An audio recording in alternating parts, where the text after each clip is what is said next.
नमस्कार दोस्तों, स्वागत है आपका साक्षी की आवाज़ चैनल में। तो दोस्तों, आज की कहानी है बुजुर्ग पिता जिसे बेटे बहू ने घर से बाहर खदेड़ दिया। आज उसी पिता के इंटरव्यू की खबर जब बहू ने न्यूज़ में देखी तो उसके तोते उड़ गए। अब उन्हें उनके कर्मों की ऐसी सज़ा मिली कि देखने वाले भी दंग रह गए। आखिर ऐसा क्या हुआ उन बेटे और बहू के साथ, और क्यों उस बुजुर्ग की खबर न्यूज़ चैनल पर दिखाई जा रही थी। सोनम अपने घर में बैठी हुई मज़े से टीवी देख रही थी और सहेलियों के साथ बैठकर गप्पे लड़ा रही थी कि तभी उसकी एक सहेली बाहर से दौड़ी दौड़ी आई और बोली, सोनम, क्या तूने न्यूज़ चैनल देखा है? तब सोनम बोली, नहीं तो। क्यों, क्या हुआ? अरे एक मिनट, न्यूज़ चैनल खोल कर तो देख। तब सोनम झुंझलाती हुई बोली, अरे चुप रहे यार, कम से कम मुझे पहले अपना नाटक तो देखने दे। तब उसकी सहेली बोली, अरे देख तो सही, तेरे लिए कुछ दिखाया जा रहा है न्यूज़ चैनल पर। सहेली की बात सुनकर सोनम एकदम से चौंक गई। मेरे लिए? वह भी न्यूज़ चैनल पर? क्या बात कर रही है तू? रुक, अभी लगाती हूँ। जैसे ही सोनम ने न्यूज़ चैनल चलाया तो सामने अपने बुजुर्ग ससुर को देखकर वह चौंक गई। सूट बूट में बैठे उसके ससुर का फोटो और नीचे बहुत बड़े बड़े अक्षरों में लिखा था कि शहर के नामी बिजनेसमैन मिस्टर राजकुमार का इंटरव्यू कल दोपहर 3 बजे से। जानिए उनकी सक्सेस स्टोरी इसी चैनल पर देखना ना भूलें। न्यूज़ चैनल वालों की बात सुनकर सोनम की आंखें फटी की फटी रह गईं। शहर के नामी बिजनेसमैन और मेरे ससुर, यह क्या हो रहा है? उसने अपनी सहेली को कुछ बहाना बनाकर वहां से टाल दिया और फटाफट से अपने पति को फ़ोन मिलाया और न्यूज़ की रिकॉर्डिंग करके उसके व्हाट्सएप पर उसको शेयर की। तब सौरभ बोला, अरे सोनम, कोई ऐसे ही होगा, हो सकता है किसी ने पापा का चेहरा लगा दिया हो। तुम नहीं जानती क्या कि पापा को हमने कब का गांव में छोड़ा है? उसने दो बातें सुनाकर फ़ोन काट दिया, पर सोनम को आराम न पड़ा और तैयार होकर निकल गई पता लगाने कि क्या सच है। बहुत से लोगों से बातचीत करने पर पता चला कि यह तो उसके ससुर राजकुमार जी ही हैं, जिनको उन्होंने घर से बाहर निकाल दिया था, भूखा मरने को गांव में छोड़ दिया था। अब सोनम के मन में लालच जाग गया और जैसे तैसे 2 टिकट बुक करके कल के अपने ससुर के शो में पहुंचने के लिए वह घर पहुंची। घर पहुंचकर उसने सौरभ को सारी बात बताई। हालांकि सौरभ जानता था कि उसने कितनी बड़ी गलती की है और वह उसके साथ जाने के लिए तैयार भी नहीं था। लेकिन जब सोनम ने ज़्यादा जोर दिया तो सौरभ भी अपनी पत्नी के साथ वहां जाने के लिए तैयार हो गया और अगले दिन दोनों नियत समय पर न्यूज़ वालों के ऑफिस पहुंच चुके थे। सभी लोगों के बीच में कुर्सी पर बैठे हुए थे कि एक बड़ी सी गाड़ी आकर वहां रुकी और उसमें से राजकुमार जी उतरे। उनके साथ में गौरव भी था। राजकुमार जी का सूट बूट चाल ढाल देखकर सौरभ की आंखें फटी की फटी रह गईं। वह दौड़कर अपने पिता के पास पहुंचे, लेकिन राजकुमार जी ने उन्हें पहचानने से भी इनकार कर दिया। आखिर क्यों? उन्होंने ऐसा क्या किया?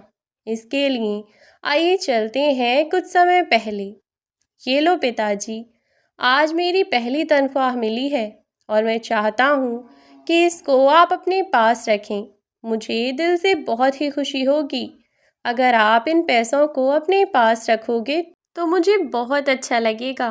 पिताजी, सौरभ अपने पिता राजकुमार जी के हाथ में पैसे थमाता हुआ बोला।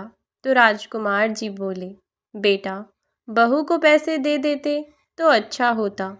कल को बहू इस बात पर अगर एतराज़ करने लगे तो बिन बात के फिर घर में कलेश होगी, और फिर पैसे बहू रखे या मैं, क्या फ़र्क पड़ता है?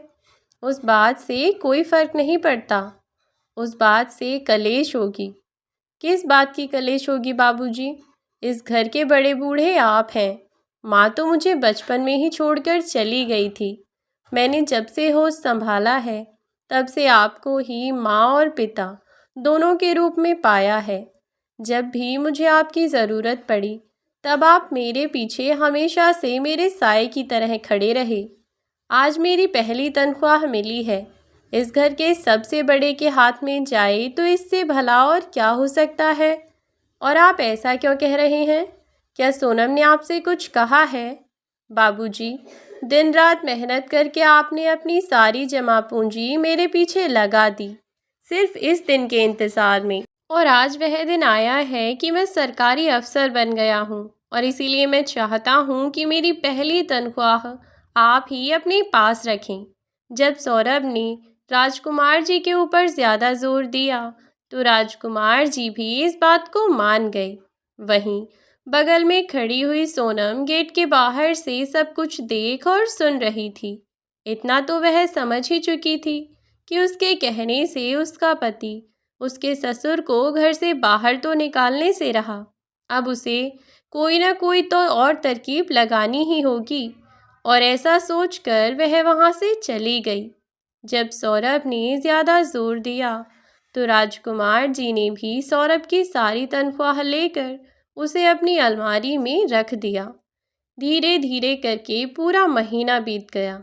सामने से तो सोनम अपने ससुर राजकुमार जी के साथ बहुत अच्छा व्यवहार करती थी, लेकिन पीठ पीछे उसके मन में अपने ससुर के लिए जहर घुलता रहता और हर वक्त उसके मन में अपने ससुर को अपने घर से बाहर निकालने की नई नई तरकीब में सोचने में लगी रहती, क्योंकि सौरभ अपनी सारी तनख्वाह लेकर राजकुमार जी के हाथ में ही थमाता था, जो कि सोनम को बिल्कुल भी पसंद नहीं था। जब से सौरभ एक सरकारी अफसर बन गया था तब से सोनम के शौक भी कुछ अलग तरीके के हो गए थे। हर हफ्ते सहेलियों के साथ बाहर जाना, किटी पार्टी करना और इधर उधर के आलतू फालतू के खर्चे। पैसे की तो मानो उसे कदर ही नहीं रही थी। और अगर इस बात को राजकुमार जी उससे कह दिया करते तो उसके मानो तन बदन में जैसे आग लग जाया करती थी और वह उनसे उल्टा ही बोलने लगती। अब तो दिन पर दिन उसने घर का माहौल एकदम कलेशनुमा कर रखा था। शाम को बेचारा सौरभ थका हारा अपने घर आता और उधर उसकी पत्नी ना उसे खाने को पूछती ना पानी को, बस चिक चिक चिक चिक आते ही शुरू हो जाती। तुम्हारे पापा ऐसे हैं, तुम्हारे पिताजी ऐसे हैं, इन्हीं सब बातों को लेकर लग जाती, अपनी एक भी गलती ना बताती। और तो और यह भी ना सोचती कि आदमी बाहर से हारा थका आया है। अब तो वह अपने पति को खुली खुली धमकियां देने लगी थी कि अगर उसने अपने पिता को इस घर से बाहर नहीं निकाला और तनख्वाह उसके हाथ में देनी शुरू नहीं की तो वह इस घर को छोड़कर चली जाएगी। अब सौरभ भी क्या करता? उसे भी दिख रहा था कि उसकी पत्नी दिन भर घर में कलेश क्यों करती रहती है, लेकिन वह बेचारा आखिर करता भी तो क्या करता। जब घर में कलेश हद से ज़्यादा बढ़ गया और सोनम हद से ज़्यादा ही कलेश करने लगी तो सौरभ राजकुमार जी को ना चाहते हुए भी उनके गांव छोड़ने पर मजबूर हो गया। राजकुमार जी भी जानते थे कि अब आगे वास्तव में क्या होने वाला है, लेकिन वह भी नहीं चाहते थे कि उनकी वजह से उनकी बहू घर में दिन रात उनके बेटे का भी जीना हराम कर दे। और कुछ दिन बाद सौरभ अपनी गाड़ी से अपने पिताजी को अपने गांव छोड़ने के लिए चला गया। गांव में पहुंचने के बाद सौरभ ने गांव के सभी लोगों से मुलाकात की, उनके साथ एक दिन रहा और फिर अपने पिता को गांव में अकेला छोड़कर चला गया। आस पड़ोस के लोगों ने राजकुमार जी से पूछा भी कि अब वह वापस क्यों आ गए हैं और सौरभ उन्हें अब गांव में क्यों छोड़कर जा रहा है। तब राजकुमार जी ने हंसते हुए कहा, क्यों भाई, अब तुम लोगों को पसंद नहीं है क्या कि मैं अपने बचे कुछ दिन आप लोगों के साथ में बिताऊं? इतना कह वे जोर से हंसे। अपने बेटे की बेइज्जती पूरे गांव में ना हो इसलिए झूठ बोल दिया कि मेरा शहर में मन नहीं लगता था। जब तक बेटा छोटा था तब तक तो मजबूरी थी, वहाँ तुम लोगों से मिलना जुलना भी नहीं हो पाता था। अब मैं कुछ दिन अपने गांव में खुली हवा में रहना चाहता हूँ और इसीलिए वहाँ दिन रात सौरभ से मैं जिद किया करता था। हालांकि सौरभ और बहू ने तो मुझे मना भी किया था और कहा था कि बाबूजी अगर आप यहाँ से चले जाओगे तो हम लोगों का मन नहीं लगेगा और फिर आपके बिना घर खाली खाली लगता है। लेकिन मैंने उनकी एक बात भी नहीं सुनी और मैं चला आया वापस अपने गांव तुम लोगों के साथ रहने। सौरभ भी यह कहकर गया था कि वह अपने पिता को मनी ऑर्डर करता रहेगा। कुछ समय तक तो सब कुछ ठीक ठाक चलता रहा। शुरुआत के कुछ दिनों में सौरभ ने हर महीने अपने पिता को 5,000 रुपये महीने भेज दिया करता था। लेकिन कुछ समय के बाद वह पैसे हर 2 महीने, फिर 3 महीने और धीरे धीरे करके 6 महीने में आना शुरू हो गए थे। हालांकि राजकुमार जी पूरे 5,000 को खर्च नहीं किया करते थे, उसमें से कुछ पैसे बचा लिया करते थे। उसके कुछ समय बाद अब सौरभ ने राजकुमार जी के पास पैसे भेजना बिल्कुल बंद कर दिया था। कुछ समय तक तो राजकुमार जी अपनी बचत के पैसों से ही अपना घर चला लिया करते थे, लेकिन अब तो वह पैसे भी ख़त्म हो चले थे और राजकुमार जी के पास और कोई साधन ही न था कि वह अपने पेट के लिए कहीं से 2 वक्त के खाने का जुगाड़ करें। अगर गांव में किसी से कहते तो उनके अफसर बेटे की पूरे गांव में बदनामी हो जाती और इसीलिए बेचारे किसी से कुछ भी नहीं कहते।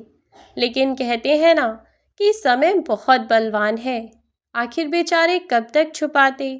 जब खाना समय पर नहीं मिलता तो धीरे धीरे उनकी दशा में परिवर्तन आने लगा। अब वह दिन पर दिन कमज़ोर होने लगे थे और पेट की आग को भला कब तक ही छुपाते। 2 महीने हो गए थे राजकुमार जी को जैसे तैसे समय काटते हुए। कभी बेचारे आधी रोटी खाकर सो जाते तो कभी पानी पीकर ही अपना पेट भर लिया करते थे। अब तो राशन बिल्कुल ख़त्म हो गया था और उनके पास पैसे भी ख़त्म हो चुके थे। 2 दिन से राजकुमार जी ने कुछ भी नहीं खाया था। भूख के मारे उनकी आत्मा तड़प रही थी, जो ना उन्हें चैन से सोने दे रही थी न चैन से जागने दे रही थी। सब कुछ सोचकर उनकी आंखों से आंसू बहे जा रहे थे।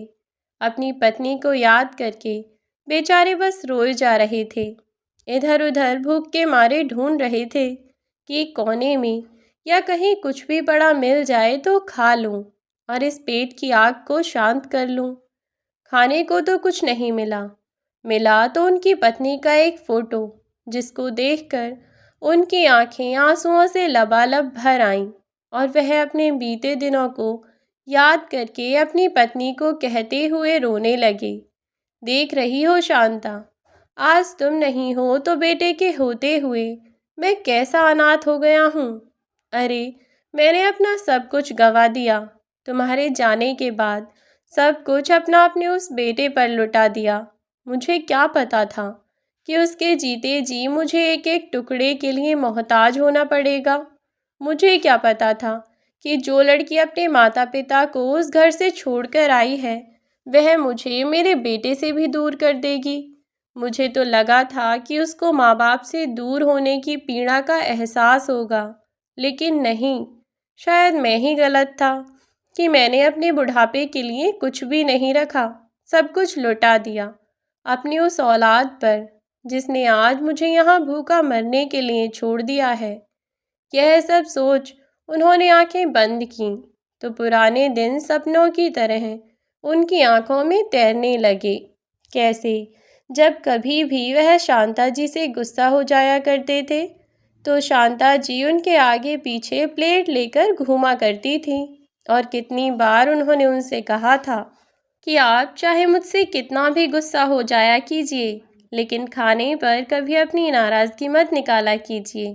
कभी उन लोगों से जाकर पूछें जिन लोगों को 2 वक्त का खाना नसीब नहीं होता और आप हैं कि आपके पास होते हुए आप किसी और का गुस्सा खाने पर निकालते हैं। सहसा ही उनके मुंह से निकल पड़ा, सही कहा था तुमने शांता। उससे पूछो जिसको 2 वक्त का खाना नहीं मिलता। आज मेरी भी तो ऐसी ही दशा है। और राजकुमार जी फिर से खो गए अपने पुराने दिनों में। लग रहा था उन्हें जैसे कल की ही बात है, जब उनके घर में उनके बेटे का जन्म हुआ था। बड़े प्यार से उन्होंने उसका नाम सौरभ रखा था। सौरभ के जन्म के कुछ समय बाद ही शांता जी का देहांत हो गया और रह गए राजकुमार जी बिल्कुल अकेले। दुख तो उन्हें बहुत हुआ।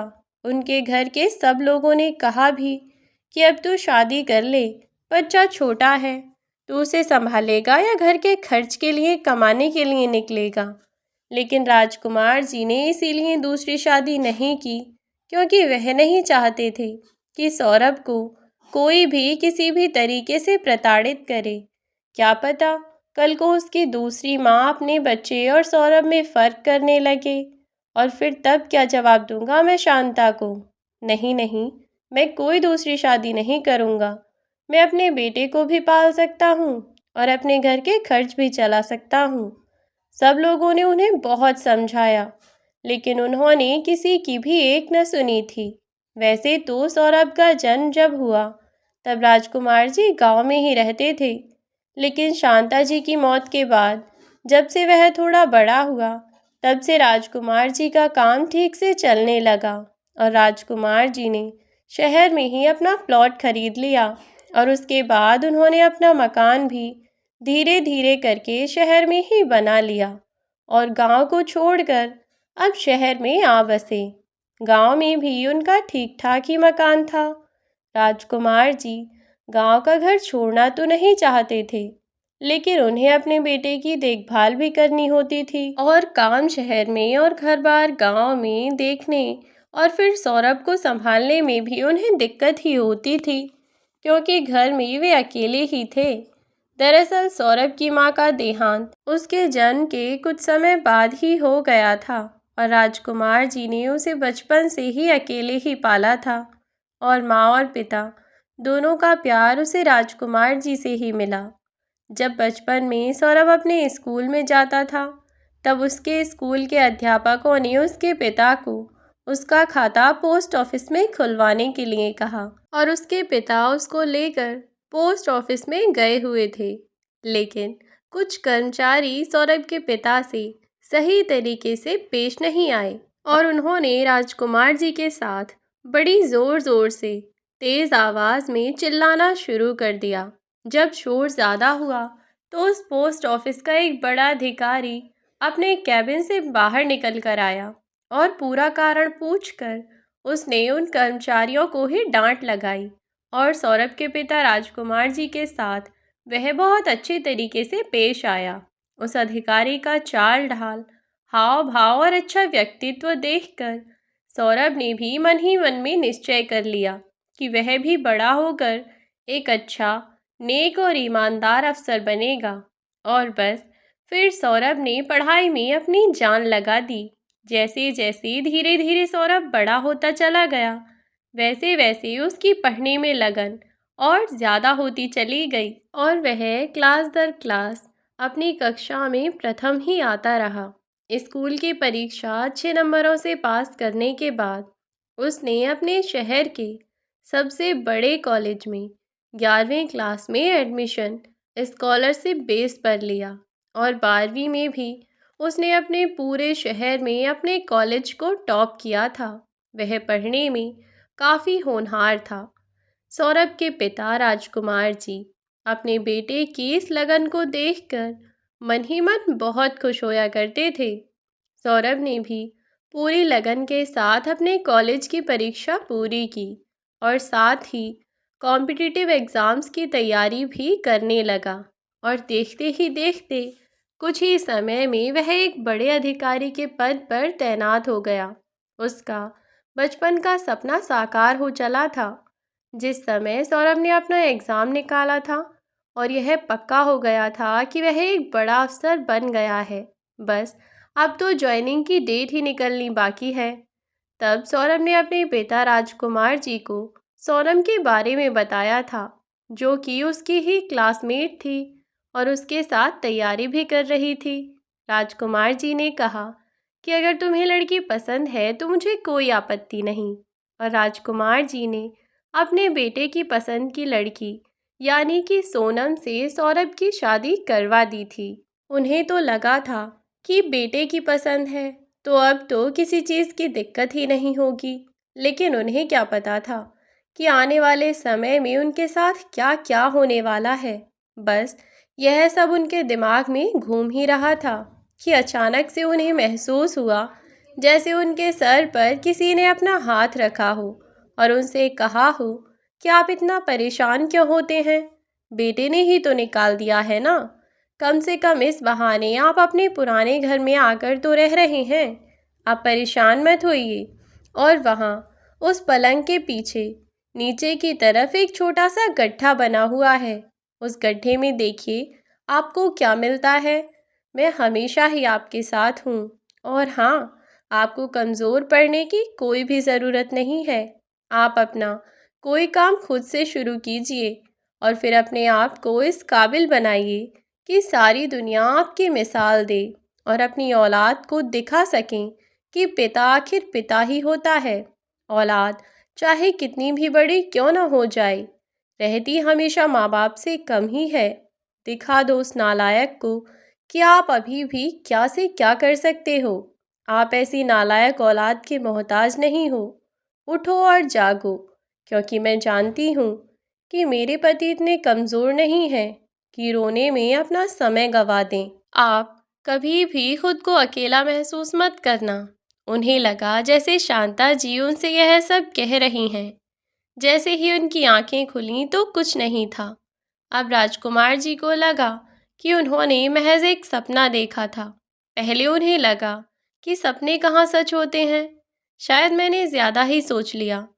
फिर कुछ मन में आया अचानक से कि क्यों ना देख ही लिया जाए। तो पहले तो उन्हें लगा कि शायद यह उनका वहम है।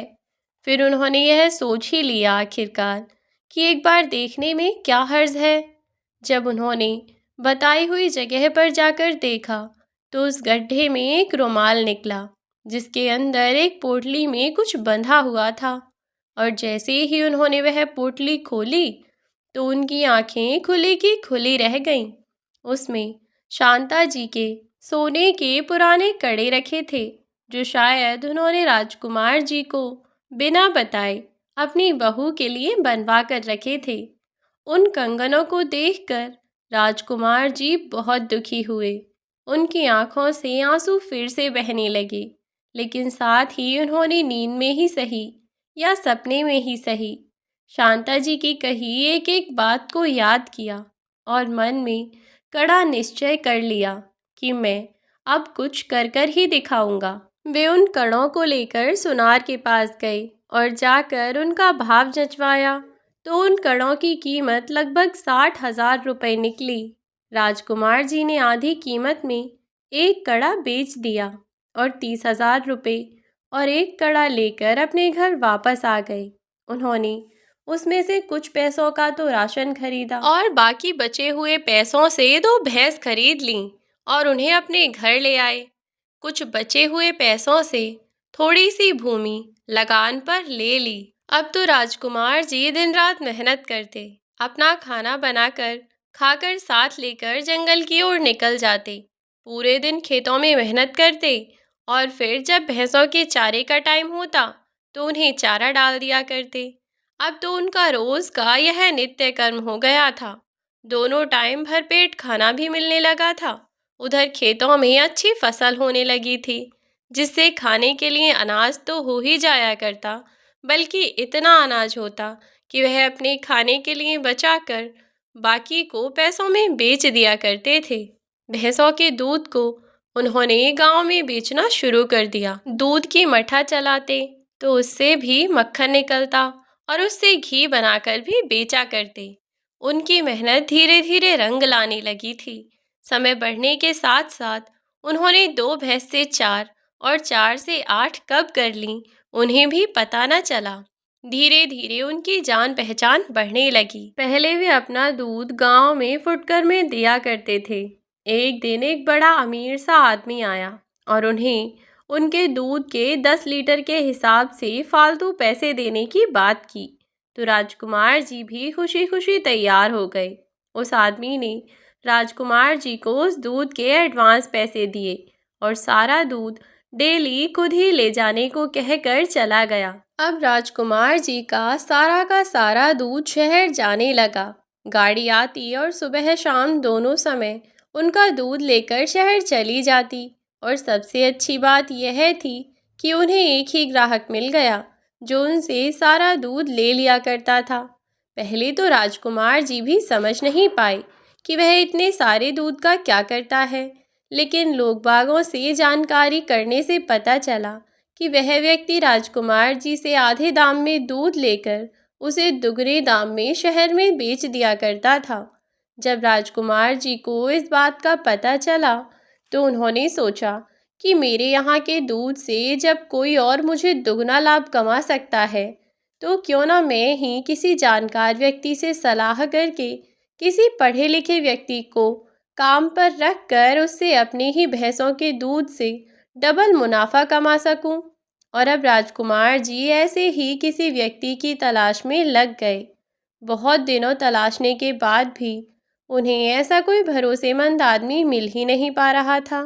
एक दिन राजकुमार जी जब शहर से राशन का सामान लेने गए थे कि अचानक तेज धूप में उन्हें चक्कर आ गया और वह सड़क पर गिर पड़े। तब वहीं पास में खड़े एक लड़के ने उन्हें उठाया और उन्हें अस्पताल में लेकर पहुंचा। उस लड़के ने उनका बहुत अच्छे से ध्यान रखा। राजकुमार जी इस लड़के से पहली बार मिल रहे थे।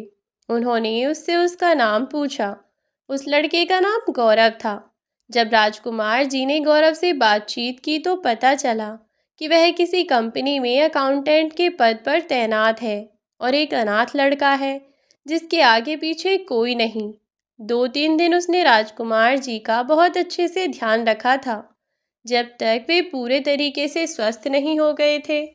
अब राजकुमार जी को एक आशा की किरण नजर आई और उन्होंने गौरव को अपने बारे में सब कुछ बताया और यह भी बताया कि उनका क्या करने का प्लान है। बस फिर गौरव एक पल में ही समझ गया कि उसे क्या करना है। अब गौरव से राजकुमार जी ने जब बहुत प्यार से उससे आग्रह किया कि क्यों ना वह उनके साथ मिलकर काम करे, वह उसे उस कंपनी से भी ज़्यादा तनख्वाह देंगे और फिर वह भी अकेले हैं और गौरव भी अकेला है, तो दोनों साथ मिलकर एक दूसरे के सुख दुख के साथी तो बन ही सकते हैं। तो गौरव को भी इसमें कुछ बुरा नहीं लगा और वह भी सबके लिए राज़ी हो गया, खुशी खुशी तैयार हो गया। अब वे दोनों घर आ गए और आराम से रहने लगे। गौरव ने भी सारा भार अपने कंधों पर ले लिया था। राजकुमार जी को वह कोई भी भागदौड़ का काम न करने देता। उनसे कहता कि आप बस बैठे रहिए और मुझे बताते रहिए। वैसे भी माँ बाप के प्यार के लिए मैं बचपन से वंचित रहा हूँ। एक बुजुर्ग का साथ पाकर और आशीर्वाद पाकर मैं खुद को एकदम पूरा महसूस कर रहा हूँ। वे एक बेटे की तरह उसके साथ रहने लगे थे। हालांकि गौरव अभी भी राजकुमार जी को बुलाता तो अंकल ही था, लेकिन उनकी अपने पिता से भी ज़्यादा इज्जत करता था। और बस फिर गौरव ने अपना दिमाग दौड़ाया। शहर में एक बढ़िया सी मौके की जगह पर डेयरी खोल डाली। उसने किसी से बातचीत कर कर पैकिंग के लिए भी बात कर ली और शांता डेयरी आपकी अपनी माँ के जैसा के नाम से पैकिंग का भी इंतज़ाम कर लिया। और अब वह उस डेयरी के दूध को पैकिंग करके बेचने लगा, क्योंकि गांव का दूध और वह लोग उसमें पानी भी नहीं मिलाया करते थे, तो लोग बाग उनके दूध को, उनके ब्रांड को पसंद करने लगे।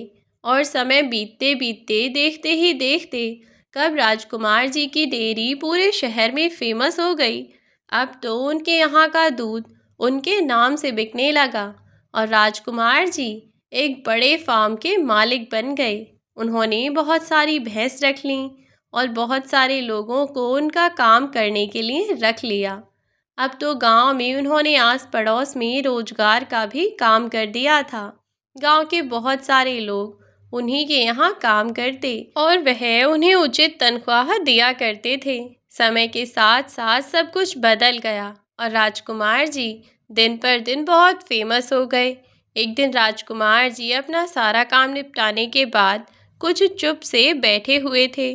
तब गौरव ने आकर उनके कंधे पर हाथ रखा और बोला, क्या हुआ अंकल, आप इतना शांत क्यों बैठे हैं? तभी उसका हाथ थाम कर राजकुमार जी बोले, गौरव, अगर तुम नहीं होते तो शायद मैं इतना बड़ा कभी नहीं हो पाता। मेरी अपनी औलाद ने मुझे भूखा मरने को छोड़ दिया था। अपने छोटे से गांव में इसी में सीमित होकर रह जाता। तुमने मेरी पहचान बनाई, एक बूढ़े से आदमी को शहर का नामी आदमी बना दिया। बेटा, मैं तेरा ये एहसान कैसे चुकाऊंगा? तब गौरव ने उन्हें कहा, यह कैसी बातें कर रहे हैं आप अंकल? एक तरफ बेटा भी कहते हैं और दूसरी तरफ एहसान कहकर पराया भी कर रहे हैं। आप यह कहिए कि अगर आप ना होते तो मैं अनाथ ही रह जाता। आपने मुझे मेरे पिता का प्यार, बड़ों का आशीर्वाद और माँ का दुलार सब कुछ तो दे दिया, और इस अनाथ लड़के को चाहिए भी क्या था? इतना कहकर गौरव भी अपनी आंखों में आंसू ले आया। तब राजकुमार जी बोले, खबरदार जो तूने अपने आप को अनाथ कहा तो। अरे, इतना लंबा चौड़ा पिता तुझे दिखाई नहीं दे रहा है कि तू खुद को अनाथ कह रहा है? और इतना कहकर दोनों एक दूसरे के गले लग गए। आज बरसों बाद राजकुमार जी को महसूस हुआ कि जैसे उन्हें फिर से अपना बेटा मिल गया हो, जो कि उनके अपने बेटे के जैसे लालची और मक्कार नहीं था, जिसने उनका ऐसे समय में साथ दिया जब उन्हें उनकी वास्तव में ज़रूरत थी। और गौरव को भी एक पिता का प्यार मिल गया। अब राजकुमार जी ने गौरव को उठाया और बोले, चल पागल कहीं का, खुद तो रोया ही और मुझे भी इमोशनल कर दिया। अब चल खाना खा ले, मुझे बहुत ज़ोर की भूख लगी है। और हाँ, सुबह थोड़ा जल्दी उठ जाना, किसी काम के सिलसिले में हमें शहर जाना है। दोनों ने साथ मिलकर खाना खाया और सो गए। अब तो गौरव राजकुमार जी को पापा ही कहकर बुलाया करता और राजकुमार जी को कोई काम न करने देता। बस उनसे कहता कि आप कुर्सी पर बैठ जाइए और देखभाल करते रहिए कि कौन सा काम कैसे होना है, और बस बैठकर ऑर्डर चलाते रहिए। देखते देखते बहुत थोड़े समय में राजकुमार जी ने बहुत नाम कमा लिया था और इसीलिए शहर के एक बड़े न्यूज़ चैनल ने उनकी कहानी को अपने टीवी पर दिखाने की ठानी और उनका इंटरव्यू लेने के लिए उनके पास फ़ोन किया। और जैसे ही राजकुमार जी ने फ़ोन उठाया तो न्यूज़ चैनल वालों ने उन्हें उनकी मंशा बताई कि कैसे वह राजकुमार जी की सक्सेस स्टोरी पूरी दुनिया को दिखाना चाहते हैं, जिससे लोग बहुत प्रेरित होंगे, और इसके लिए वह उनका इंटरव्यू लेना चाहते हैं। राजकुमार जी ने सोचा कि वह पहले गौरव से डिस्कस करेंगे, उसके बाद आगे कुछ बात करेंगे। राजकुमार जी ने यह कहकर फ़ोन काट दिया कि वह उनसे इस बारे में कल बात करें। शाम को राजकुमार जी ने अपने घर पहुंचे जब, और उन्होंने गौरव को सारी बात बताई। जब गौरव ने यह बात सुनी तो गौरव तो खुशी के मारे पागल हो रहा था। वह पूरे घर में उछलता हुआ घूमा, जैसे उसके पैर जमीन पर टिक ही नहीं रहे थे। वह बोला, क्या सच में पिताजी, क्या सच में न्यूज़ वाले आपका इंटरव्यू लेना चाहते हैं? ओ गॉड, हमारे लिए यह कितनी बड़ी खुशी का दिन है। मैं समझ रहा हूँ, वह लोग आपकी सक्सेस स्टोरी पूरी दुनिया को दिखाना चाहते हैं। वह दिखाना चाहते हैं कि कोई छोटा बड़ा नहीं होता। इंसान अगर ठान ले तो किसी भी उम्र में कुछ भी कर सकता है। आप उनको फ़ोन करके हाँ कह दीजिए और बस फिर देखिए। इतना कहकर गौरव वहाँ से भागा और घर के मंदिर में जाकर शांति जी की तस्वीर को अपने हाथ में लेकर बोला, देखा माँ, आपने सही कहा था, बाबूजी कमज़ोर नहीं है। अगर आप उस दिन उन्हें हिम्मत ना देती तो आज शायद मुझे भी इतने अच्छे पिता नहीं मिल पाते और मैं पूरी ज़िंदगी अनाथ बच्चा रहकर ही गुजार देता। इतना कहकर उसकी आंखों से आंसू झरझर बहने लगे और उसने शांता जी की तस्वीर को कसकर गले से लगा लिया और बोला, काश माँ, आज आप भी हम दोनों के बीच होती और मुझे बाबूजी के साथ आप भी मिली होती, तो मैं इस दुनिया का आज सबसे खुशकिस्मत बेटा होता। भगवान का यह एहसान अपनी पूरी ज़िंदगी में नहीं भूल सकता। मुझ अनाथ को बाबूजी ने एक बेटे का प्यार दिया, कभी मुझे किसी चीज़ के लिए मना नहीं किया। और यह सब कहते कहते वह बहुत इमोशनल हो गया। वह बोला, माँ, क्या आप जानती हैं कल हम दोनों के लिए कितना बड़ा दिन है? बाबूजी का इंटरव्यू है माँ। बड़े बड़े न्यूज़ चैनल वाले अब उनका इंटरव्यू लेना चाहते हैं और यह सब सिर्फ आपकी वजह से हो पाया है। अब आप मुझे आशीर्वाद दीजिए कि मैं ऐसे ही अपना काम सही तरीके से कर सकूं। जब राजकुमार जी ने गौरव को इस तरीके से उनसे बात करते हुए देखा तो वह मन ही मन खुद को बहुत गर्वित महसूस करने लगे। उन्हें लगा कि जैसे वास्तव में सौरभ नहीं बल्कि गौरव उनका अपना बेटा है, जिसको शांता जी के जाने के बाद भी उनकी इतनी कदर है। एक उनका अपना बेटा जिसको जिंदा बाप की कदर ना हुई और छोड़ दिया बुढ़ापे में मरने के लिए। आज इंटरव्यू का दिन था और राजकुमार जी गौरव के साथ वहां पर पहुंचे कि तभी भीड़ में से एक लड़का दौड़ता हुआ आया और बोला, पिताजी, मैं आपका बेटा सौरभ, क्या आपने मुझे पहचाना नहीं? तब राजकुमार जी ने उसे पहचानने से इनकार करते हुए कहा, मैं किसी सौरभ को नहीं जानता। मेरा तो एक ही बेटा है और वह है गौरव, जो मेरे साथ खड़ा है। अपने पिता की यह बात सुनकर सौरभ एकदम ठगा सा वहीं खड़ा रह गया। इंटरव्यू खत्म हुआ और राजकुमार जी वहां से चले गए। सोनम को अपने ससुर की यह बात बिल्कुल भी पसंद नहीं आई। न्यूज़ चैनल वाले से पूछने पर भी उन्होंने गौरव को अपने बेटे के रूप में इंट्रोड्यूस करवाया था और उस समय सोनम और सौरभ दोनों की आत्मा अंदर तक सुलग गई थी। लेकिन सोनम को इससे शायद कुछ फर्क नहीं पड़ता था। वह तो पैसों की लालची थी। घर पहुंचकर वह सौरभ से बोली, सौरभ, चाहे कुछ भी हो जाए, पिताजी अभी गुस्से में थे।